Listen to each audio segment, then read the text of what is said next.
because I'm an old git. This sort of industry evolved from when I was doing my apprenticeship, believe it or not, on TV. I'm a radio intelligence engineer by trade. So seeing some sort of technology industry going through, the birth of the computers, the internet, seen it all so far. Yes. And yeah, well, never imagined in my life that we'd be playing around with an affordable cobot. Yes. You see these big industrial robots and, on the automotive plants and stuff like that, and you think, okay, that's where they're going to sit for life. And then, hey presto, this comes along.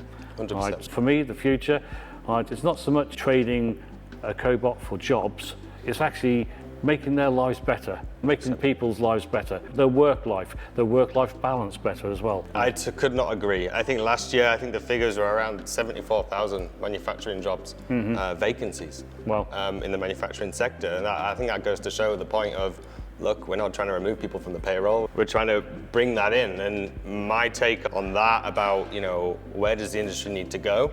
I think you've got two verticals. I think the technology needs to keep growing to make it simpler, make it easier. I want a cobot, and my belief is a cobot should be deployed faster and cheaper than a person on that side. So we've got a long way to go to reduce these timeframes. And I think the core pillars of that are not just chasing the latest technology.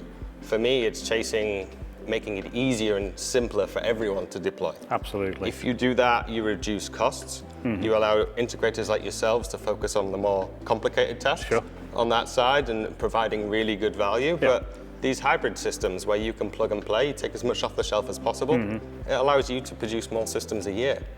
And that's, that's really where the industry, it's not failing, but I think the industry needs to refocus. And you guys get it, a lot of our partners in the UK get it. Let's focus on that simplicity. Let's focus on what we're doing now, because there's 95% of manufacturers in the UK are small and micro companies. With the cost point of Dobot, with the availability of the technology, integrators like yourselves that are able to do proof of concept simply, actually we can start attacking that market now. We're creating a new market for yourselves as the integrator, but most importantly, we're allowing these SME manufacturers to actually consider automation, which at the moment they've been promoted by, by other cobot manufacturers. They don't think they can afford it.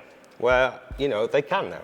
We have robots from under $2,000, for a simple pick and place application. Yeah, that's wild. So, it's about, raising that awareness.